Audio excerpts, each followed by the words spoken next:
وما ينطق عن الهوى إن هو إلا وحي يوحى وقال رسول الله صلى الله عليه وسلم بلغوا عني ولو آية صدق الله وصدق رسوله النبي الكريم ونحن على ذلك لمن الشاهدين والشاكرين والحمد لله رب العالمين۔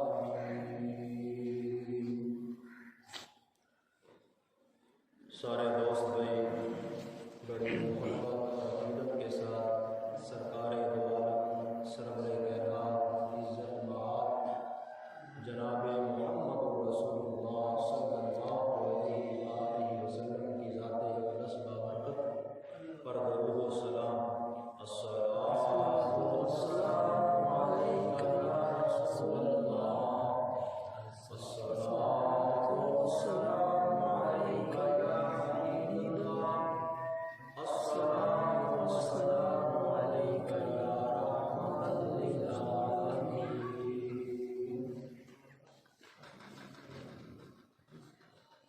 دوستو بھائیو، اللہ تعالیٰ کا لاکھ شکر ہے جس نے ہم سب کو جمعہ کے دن، سید الایام کے دن اپنے گھر میں جمع ہونے کی توفیق عطا فرمائی۔ تمام تعریفیں اللہ کے لیے ہیں، کیوں وہ ہمارا رب ہے، ہمارا پالنے والا ہے، ہم سب کو رزق دینے والا ہے، ہماری ضروریات کا خیال رکھنے والا ہے۔ اس لیے ہم سب ایک اللہ کی تعریف کرتے ہیں اور اس کے پیارے محبوب، پیارے نبی، پیارے رسول جناب محمد رسول اللہ صلی اللہ علیہ وسلم کی ذات اقدس پر ہم درود بھیجتے ہیں، درود پڑھتے ہیں۔ یہ اللہ پاک نے ہم سب کو حکم دیا ہے، اس لیے بھیجتے ہیں کہ سرکار دو جہان کے، رحمت کائنات کے اس پوری دنیا پر بڑے احسان ہیں، بہت زیادہ احسان ہیں۔ اس لیے ہم پیارے آقا صلی اللہ علیہ وسلم سے درود پڑھتے ہیں۔ تو دوستو، میں نے آپ کے سامنے ایک چھوٹی سی آیت مبارکہ پڑھی ہے، لیکن وہ اپنے اندر بہت بڑا مفہوم رکھتی ہے۔ اگر انسان گہرائی سے مطالعہ کرے، گہرائی سے دیکھے، تو اس آیت کے بہت بڑے معانی ہیں، اور جو رسول اللہ صلی اللہ علیہ وسلم کی حدیث مبارکہ ہے وہ قیامت تک کے لیے ہمارے ہاں بہت اہمیت رکھتی ہے۔ جو عنوان ہے وہ ہے حدیث مبارکہ، 40 حدیث مبارکہ، یعنی 40 احادیث کی اہمیت و فضیلت۔ تو سب سے پہلے ہم حدیث کے بارے میں جانتے ہیں۔ حدیث اس قول اور فعل اور عمل کو کہتے ہیں جو رسول اللہ صلی اللہ علیہ وسلم سے ہم سب کو ملا ہے۔ جو ہی حدیث کا لفظ آتا ہے، ہم سنتے ہیں تو تمام مسلمان انسان یہ سمجھ جاتے ہیں کہ یہ جناب محمد رسول اللہ صلی اللہ علیہ وسلم کا فرمان اقدس ہے۔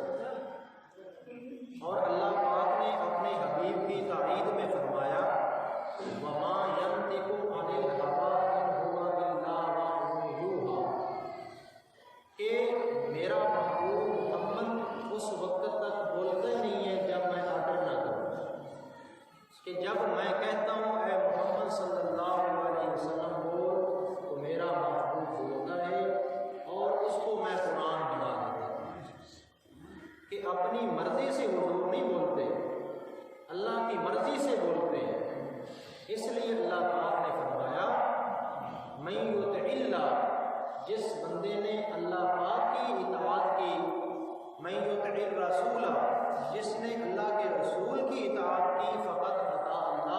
اس نے اللہ کی اطاعت کی۔ اس لیے میرے بھائی جو حدیث مبارکہ ہے وہ حضور صلی اللہ علیہ وسلم کے قول، یعنی حضور نے جو زبانی بات کی اس کو بھی حدیث کہتے ہیں، حضور نے جو کام کر کے دکھایا اس کو بھی حدیث کہتے ہیں، اور حضور صلی اللہ علیہ وسلم کے سامنے کوئی کام ہوا حضور نے خاموشی اختیار کی اس کو بھی حدیث کہتے ہیں۔ تو رسول اللہ صلی اللہ علیہ وسلم کی جو حدیث مبارکہ ہے وہ قرآن کی تشریح ہے، قرآن کی تفسیر ہے، قرآن کی وضاحت ہے۔ کچھ دوست شروع سے ہی آج بھی جدت پسند لوگ، جس میں سیکولر طبقہ آ جاتا ہے، لبرل طبقہ بھی آ جاتا ہے، وہ لوگ حدیث کو نہیں مانتے، بس قرآن ہے، قرآن ہے، قرآن ہے۔ ٹھیک ہے، قرآن اللہ کا کلام ہے، لیکن رسول اللہ صلی اللہ علیہ وسلم کی جو حدیث ہے وہ قرآن کی وضاحت ہے۔ اگر حدیث نہ ہو تو انسان قرآن کو پورا سمجھ نہیں سکتا، یہ بھی بات یاد رکھنا۔ آگے عجیب فتنے آئیں گے، دور آئیں گے، ہمارے بچے شہروں میں پڑھیں گے، کالجوں میں جائیں گے، شہروں میں بڑے فتنے ہوتے ہیں۔ پنڈ کے لوگ جو ہوتے ہیں نا، یہ دیہاتوں کے یہ سادہ لوگ، لیکن جو ہی یہ باہر نکلتے ہیں تو عجیب ہوا ہے۔ اس لیے میرے بھائی، میرے بچوں، حدیث جو ہے نا وہ رسول اللہ صلی اللہ علیہ وسلم کا فرمان ہے اور قرآن کی تشریح ہے، قرآن کی وضاحت ہے۔ کیسے؟ اللہ پاک نے نماز پڑھنے کا حکم دیا، اب نماز کا جو طریقہ ہے وہ ہمیں حدیث سے ملتا ہے، حضور نے ہمیں سکھایا ہے کہ نماز آپ نے اس طرح پڑھنی ہے۔ اللہ پاک نے زکوٰۃ کا حکم دیا، زکوٰۃ ادا کرو۔ اب زکوٰۃ کیسے ادا کرنی ہے، کتنی ادا کرنی ہے، کس وقت ادا کرنی ہے، یہ ہمیں حضور نے بتایا۔ ایسے ہی حج کا طریقہ اور بھی ایسے مسائل ہیں جن میں حضور صلی اللہ علیہ وآلہ وسلم کی حدیث بڑی اہمیت رکھتی ہے۔ تو دوسری بات، میں نے حدیث مبارکہ پڑھی، بلغوا عنی ولو آیہ، یہ حدیث مبارکہ ہے۔ حضور صلی اللہ علیہ وآلہ وسلم نے جب آخری خطبہ دیا حجۃ الوداع کے موقع پر، حضور نے فرمایا بلغوا عنی، میری طرف سے تمہیں کوئی بھی بات ملے، چھوٹی سی بات ملے، بڑی بات ملے، کوئی فرمان ملے، بلغوا عنی ولو آیہ، وہ دوسرے لوگوں تک پہنچا دو، دوسرے لوگوں تک پہنچا دو۔ حضور نے اس وقت اپنے جو مخاطبین تھے، یعنی حضور کے اصحاب، حضور کی آل، حضور کے اہل بیت، ان کو کہا کہ آگے میری حدیث کو پھیلا دو۔ ان لوگوں سے حدیث پہنچتے پہنچتے ان کے شاگرد آج حدیث ہم تک پہنچی۔ میرے پاس بھی حدیث کی جامع ترمذی کتاب پڑھی ہے، بخاری شریف بھی، مسلم شریف بھی، ابن ماجہ بھی، اور کئی احادیث کی کتب ہیں۔ تو ان احادیث میں سے ایک حدیث یہ بھی، من حفظ 40 حدیثا، حضور صلی اللہ علیہ وسلم نے فرمایا جس بندے نے 40 حدیثیں یاد کی، جس بندے نے 40 حدیثیں یاد کی یا ان 40 حدیث کا تذکرہ آگے کیا، تو کل قیامت والے دن وہ بندہ علماء کی صف میں کھڑا ہے۔ 40 حدیثیں یاد کرنے کا اتنی اہمیت اور فضیلت ہے میرے بھائی۔ اب دیکھیں، میں نے 8 سال لگائے ہیں، 8 سال میں حدیث پڑھی اور کئی کتب پڑھی۔ حضور نے ہر بندے کے لیے، ہر عامی شخص کے لیے، عامی انسان کے لیے بھی بڑی بڑی فضیلت اس کو دے دی، بڑی اپنی رحمت نچھاور کر دی۔ دیکھیں نا، حضور رحمت للعالمین ہے اور ان کے احسانوں کی وجہ سے ہم ان پر درود پڑھتے ہیں۔ اب حضور نے رحمت کیا کی، حضور نے ہم پر کیا احسان کیا کہ 8 سال لگانے کی ضرورت نہیں، 2 سال لگانے کی ضرورت نہیں، آپ 40 حدیثیں یاد کر لیں تو کل قیامت والے دن آپ کا شمار علماء کی فہرست میں ہو، علماء کی صف میں آپ کھڑے ہوں۔ اب انسان تھوڑی سی کوشش کرے تو 40 حدیثیں یاد ہو سکتی، کوئی مسئلہ نہیں، کوئی بات نہیں۔ اس لیے جو نوجوان طبقہ ہے، نوجوان ہیں جنہوں نے میٹرک کی ہوئی ہے، انٹر کے اسٹوڈنٹ ہیں، BA کے ہیں، بڑے لوگ بھی ہیں،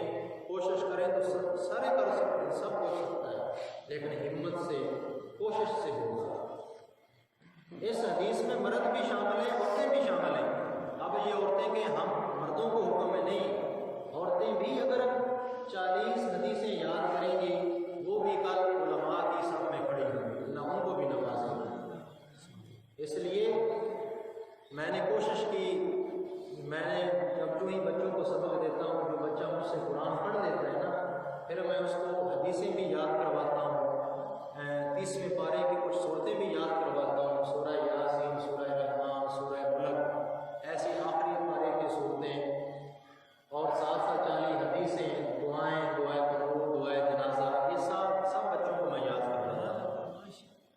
تو میں نے کوشش کی، ان بچوں نے بھی کوشش کی، یہ میرے پاس 4 بچے بیٹھے ہیں، انہوں نے قرآن بھی پڑھا ہے الحمدللہ، انہوں نے 40 حدیثیں بھی یاد کی ہیں، انہوں نے سورہ ملک بھی یاد کی ہے، سورہ یاسین بھی یاد کی ہے، 30ویں پارے کی آخری کچھ صورتیں بھی 20-25 کے قریب انہوں نے یاد کی ہیں۔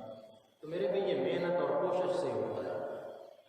تو یہ بچے بھی آخر میں آپ کو کچھ حدیثیں سنائیں گے، 4, 5, 10 حدیثیں ہر بچہ، تو میں بھی کچھ پڑھ کے سناتا ہوں تاکہ حدیث پر ہمارا عمل بھی ہو جائے۔ حضور نے کیا فرمایا، آخرکار حدیث جو ہے اس کی بڑی اہمیت اور فضیلت ہے، تو حضور صلی اللہ علیہ وسلم کے فرمان کیا ہے؟ یہ علماء نے مختلف 40 حدیثیں نا، کافی حدیثیں ہوتی ہیں، تقریباً 1,00,000 کے قریب حدیثیں، اس سے بھی زائد ہیں۔ تو جیسے حضرت امام نقوی علیہ الرحمہ، امام مفتی محمد شفیع رحمۃ اللہ علیہ، ایسے ہی مفتی عاشق الہی بلند شہری رحمۃ اللہ علیہ، اور دیگر کئی علماء نے اپنی کوشش سے 40 حدیثیں لکھی تاکہ ہمیں بھی ثواب مل جائے اور ان حدیثوں کو پڑھنے والے کو بھی ثواب مل جائے۔ تو میں پہلی حدیث پڑھنے لگا ہوں، اللہ مجھے بھی عمل کی توفیق عطا فرمائے، آپ کو بھی اللہ باقی عمل کی توفیق عطا فرمائے۔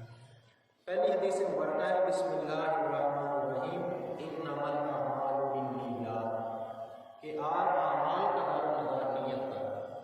سمجھ آ رہی ہے آواز دی کہ نہیں آ رہی؟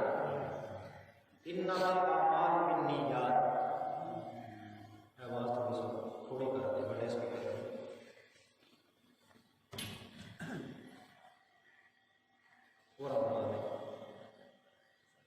انما الاعمال بالنیات، کہ اعمال کا دار و مدار نیت پر ہے، اعمال کا دار و مدار نیت پر ہے۔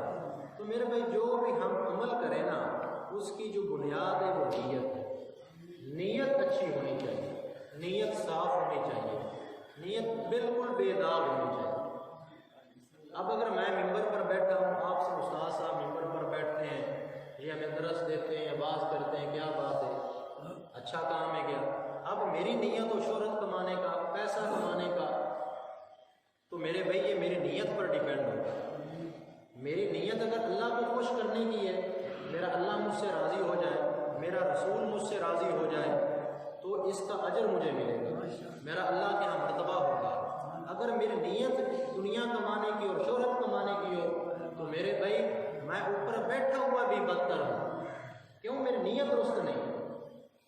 اس لیے ہم صدقہ خیرات کریں، نماز پڑھیں، کوئی بھی کام کریں، کسی کے ساتھ نیکی کریں تو اللہ کی رضا کے لیے، نیت اچھی ہو، اللہ کو خوش کرنے کے لیے جو بھی نیکی کا کام کریں اللہ کو خوش کرنے کے لیے کرنا چاہیے، نہ کہ اپنی ویلیو بنانے کے لیے، عزت بنانے کے لیے، نہ کہ جناب لوگوں کے یہاں کہ واہ واہ بلے بلے ہو گئے لوگوں کے درمیان، نہیں میرے بھائی ایسا نہیں۔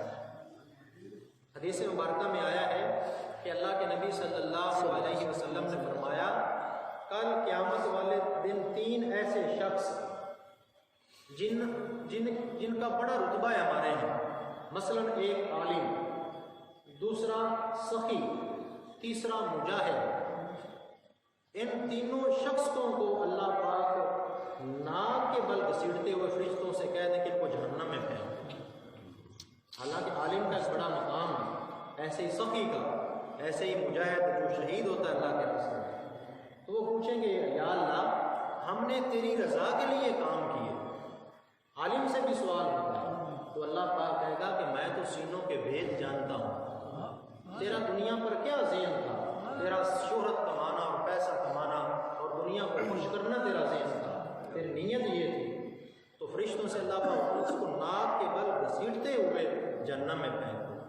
ایسے ہی سخی سے کہا جائے گا یا اللہ میں تیری رضا کے لیے روپیہ پیسہ خرچ کرتا تھا، زکوٰۃ دیتا تھا، عشر دیتا تھا، اے اللہ تجھے خوش کرنے کے لیے، اللہ پاک ویسے ہی سوال کریں کہ میں تیری نیت جانتا تھا، تیرے دل کی بات کو جانتا تھا، اس کو بھی جہنم میں پھینک دیا جائے۔ ایسے ہی مجاہد بھی کہے گا یا اللہ میں نے تلوار چلائی، میں نے سینوں پر گولیاں کھائیں تیری رضا کی خاطر، اللہ پاک کہے گا نا بھائی نا، ایسے نہیں، تو نے دنیا کو دکھانے کے لیے، شہرت حاصل کرنے کے لیے اور رتبہ حاصل کرنے کے لیے، دنیاوی وجاہت حاصل کرنے کے لیے تو نے یہ کام کیا، اس کو بھی جہنم میں پھینک دیا جائے۔ تو میرے بھائی ہر کام سے پہلے ہماری نیت درست ہونی چاہیے، نیت درست ہوگی تو انشاءاللہ تعالی آگے بھی کام اچھا رہے گا۔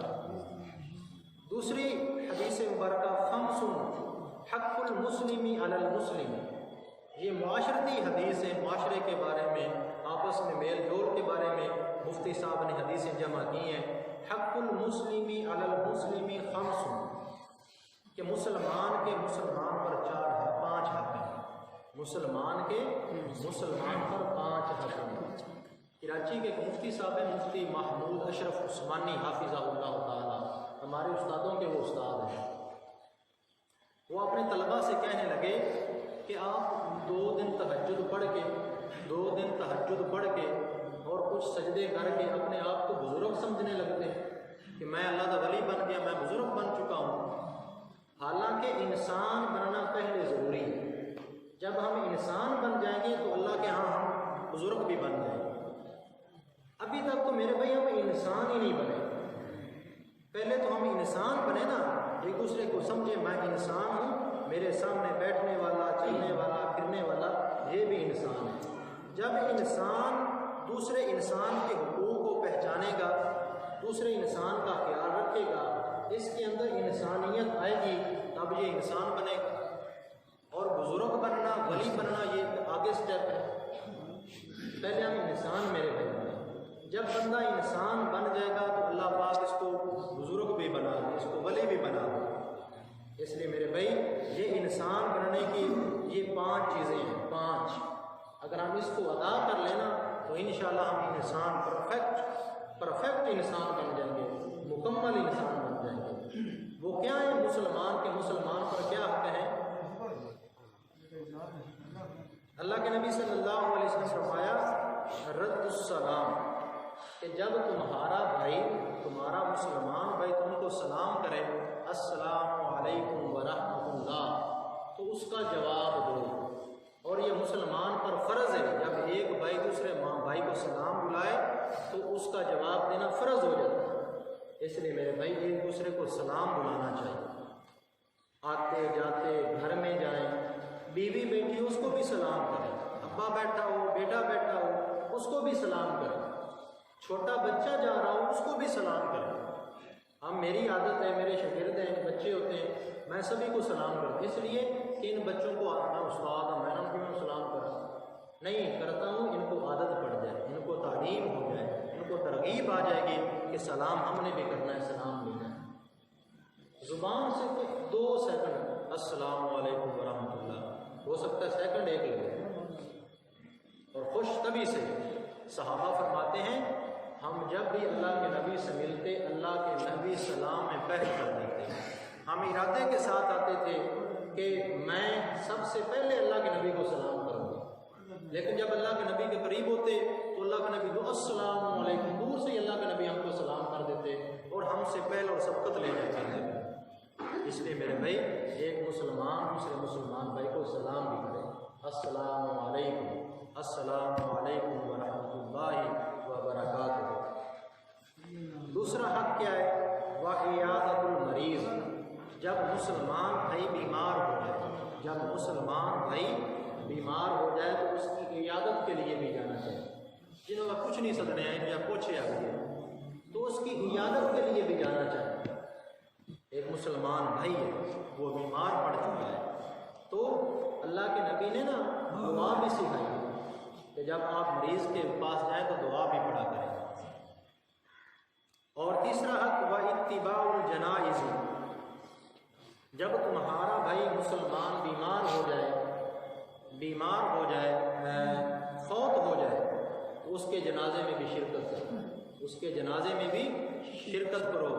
یہاں پر اللہ پاک نے قید نہیں لگائی کہ بڑا آدمی فوت ہو جائے تو اس کے لیے آپ گاڑی کرا کے بھی جاتے ہیں، دوسرے تیسرے گاؤں میں بھی جانا ہم جاتے ہیں۔ اگر کمزور غریب آدمی فوت ہو جائے گاؤں کا، اس کے جنازے میں ہم شرکت بھی نہیں کرتے۔ اس لیے میرے بھائی، جب مسلمان بھائی فوت ہو جائے، چاہے وہ امیر ہو غریب ہو، اس کے جنازے میں بھی شرکت کرنی چاہیے۔ اگر انسان کے پاس وقت ہو، ٹائم ہو، کوئی عذر نہ ہو، گھر میں فارغ بیٹھا تو جائے، ہاں کسی کام میں مصروف ہے تو اس کی اجازت بھی ہے، اگر 3-4 آدمی بھی ادا کر لیں گے تو ہو جائے گا، لیکن کوشش کرنی چاہیے ہر جنازے میں شرکت کی جائے۔ وَإِجَابَةُ الدَّعْوَةِ، جب تمہارا بھائی تم کو دعوت دے، ولیمے کی دعوت دے یا ویسے کھانے کی دعوت دے، تو اس کی دعوت کو قبول بھی کرنا چاہیے، اس کی دعوت کو قبول بھی کرنا چاہیے، یہ بھی مسلمان کا حق ہے۔ مثلا کوئی بھائی دعوت کرتا ہے تو نہیں یار رام دیکھو نہیں ڈر ہو رہا، نہیں، تو اگر دعوت کی ہے تو قبول کرنی چاہیے۔ استاد شاگردوں کی بھی دعوت کر سکتا ہے، شاگرد استاد کی بھی دعوت کر سکتا ہے، اور ہمسایہ ہمسائے کی دعوت کر سکتا ہے، دوست دوست کی دعوت کر سکتا ہے۔ اس سے ایک محبت پیدا ہوتی ہے، اس سے تعلقات بڑھتے ہیں اور انسانی جو رشتہ ہے وہ جاگتا ہے۔ اس لیے میرے بھائی، اگر دعوت ہو جائے تو کیا ہی بات ہے۔ میں بچوں کو ترغیب دیتا ہوں کہ دوست کی، چھوٹے چھوٹے بچے پہ چھوٹے دوست کو بلا لے، اس کو گھر بٹھا کے کھانا کھلائے، ایسے ہی ہمسایہ کو دعوت دے۔ ایک دوست کو ترغیب دے رہا تھا، ایک دوست کو میں نے دعوت دی، بھئی میری دعوت کون کرے گا؟ ایک دوست بولا میں کروں گا، اس نے ارجنٹی دعوت کر دی۔ تو اس لیے میرے بہن اس سے پیار اور محبت بڑھتا ہے۔ وَتَشْمِيتُ الْعَاطِسِ، وَتَشْمِيتُ الْعَاطِسِ، جب تمہارا بھائی چھینک لے، چھینک لے، وہ اس کو کہنا چاہیے الحمدللہ۔ چھینک والے کو کیا کہنا چاہیے؟ الحمدللہ۔ اور جو ساتھ یا پاس بیٹھا ہے آدمی سننے والا الحمدللہ کو، وہ کہے یرحمک اللہ۔ اب کتنی پیاری بات ہے کہ تمام، اب چھینک سے نا انسان کی طبیعت فریش ہو جاتی ہے، انگ جو جوڑ اور روح ہے نا، وہ بالکل ٹائٹ فٹ ہو جاتا ہے، انسان کی تھکاوٹ میں چھینک سے دور ہو جاتی ہے۔ یہ اللہ پاک نے ایسا سسٹم رکھا ہوا ہے۔ اور سننے والا کہے یرحمک اللہ، اللہ تجھ پر رحم کرے۔ اب کتنی پیاری دعا ہے کہ اللہ تجھ پر رحم کرے۔ اب پھر چھینک لینے والا کہے یصلح لکم بالکم، اللہ تمہارے اعمال کو بھی درست کر دے، اللہ تمہاری زندگی کو بھی درست کر دے، اللہ تجھے نیک اور صالح بنا دے۔ تو میرے بھائی کتنی پیاری دعائیں جن کو ہم چھوڑے ہوئے، کتنی پیاری دعائیں۔ ایک مسلمان دوسرے مسلمان بھائی کے لیے اللہ کے نبی نے کتنی اچھی اچھی چیزیں بتائی جن کو ہم چھوڑے ہوئے۔ دوستو یہ تو ابھی 2 حدیثیں تو ان کی تھوڑی تھوڑی تشریح آپ کے سامنے بیان کی، تو اللہ مجھے بھی ان باتوں پر عمل کرنے والا بنائے۔ اب ایک بات آخری، اب جب ہم سلام بھائی کو بلائیں گے، مریض کی عیادت کریں گے، جنازے میں شرکت کریں گے، کسی بھائی کی دعوت کریں گے، چھینک کا جواب دیں گے، اب ان ساری چیزوں پر نیت ہماری کیا ہے؟ اگر نیت شہرت حاصل کرنا ہے تو میرے بھائی کچھ بھی نہیں ملے گا۔ اگر اللہ کی رضا کے لیے کسی کی عیادت کی، کسی کو پوچھا، اس پر ثواب ملے گا۔ جنازے میں شرکت کی اللہ کی رضا کے لیے، اس پر ثواب ملے گا میرے بھائی۔ اس لیے ہر کام سے پہلے اپنی نیت کو درست کرنا بہت ہی ضروری ہے۔ تو اب میں نا بچوں کو دعوت دیتا ہوں، یہ تھوڑی 40 حدیثیں تو وقت تھوڑا ہے، یہ 5 حدیثیں یا 10 حدیثیں آپ کے سامنے پڑھیں گے، تو اللہ پاک مجھے بھی اس کا اجر عطا فرمائے، ان کو بھی اور سننے والوں کو بھی اللہ پاک اجر عطا فرمائے۔ حمزہ بیٹا آؤ، بسم اللہ پڑھ کے نا، ہاں ان کی طرف منہ کر کے فریش ہو کے چڑھاؤ۔ اعوذ باللہ من الشیطان الرجیم، بسم اللہ الرحمن الرحیم۔ میں نے 40 حدیثیں یاد کی ہیں، جن میں سے آج میں آپ کو 10 حدیثیں سناؤں گا۔ ان الاسلام یقدم ما کان قبلہ وان الہجرۃ تقدم ما کان قبلہ وان الحج یقدم ما کان قبلہ۔ الکبائر الاشراک باللہ وحقوق الوالدین وقتل النفس وشہادۃ الزور، کل بدعۃ ضلالۃ، الطہور شطر الایمان، احب البلاد الی اللہ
عمران بیٹا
جزاک اللہ میرے بھائی۔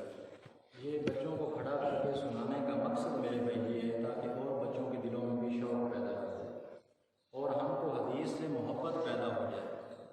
یہ بہت ہی ضروری ہے میرے بھائی، حدیث پر عمل کرنا، حدیث کو یاد رکھنا۔ تو اب ایک اور بات کہنے والا، اللہ کے نبی نے فرمایا العلماء ورثۃ الانبیاء، کہ انبیاء کے جو وارث ہیں نا وہ علماء ہوتے ہیں۔ اب علم کسی کی میراث نہیں ہے، علم کسی کی میراث نہیں ہے۔ اب اس کو جو مرضی یاد کر لیں، اب نہیں ہے کہ شیخ تاؤ کی جناب اس پر کمانڈ ہے وہ اس کے حقدار ہے، نہیں، نہ کوئی سادات خاندان اس کا حقدار ہے۔ جو بھی اس کو وصول کرے گا اللہ پاک اس کو نواز دے گا، اللہ پاک اس کو عطا کرے گا۔ اس میں نہ نسل دیکھی جاتی ہے، نہ قبیلہ دیکھا جاتا ہے، نہ کوئی امیری غریبی دیکھی جاتی ہے، نہ اونچ نیچ دیکھی جاتی ہے۔ اس میں محبت اور جو کوشش کرتا ہے بندہ اللہ اس کو نواز دیتے ہیں، وہ وصول کر لیتے ہیں۔ اس لیے میرے بھائی اور جو دوست ہیں نا بڑے، جنہوں نے انٹر کیا ہوا ہے، میٹرک کی ہوئی ہے، بی اے والے اسٹوڈنٹ بیٹھے ہیں اور دیگر حضرات جو بڑے بھی ہو چکے ہیں، وہ 40 حدیثیں یاد کرنے کی کوشش کریں کہ کل قیامت والے دن ہم اس صف میں کھڑے ہوں کہ جس میں علماء بھی کھڑے ہوں، جس میں بابا فرید بھی ہوں، معین الدین چشتی بھی کھڑے ہوں، حضرت مولانا امام دین جو میرے دادا صاحب ہیں وہ بہت بڑے عالم تھے، میاں یار محمد علیہ الرحمہ، کہ ان لوگوں کے سامنے ہم کھڑے ہوں گے صرف 40 حدیثیں یاد کرنے سے۔ اللہ مجھے بھی آپ کو بھی نیک صالح بنائے، وما علینا۔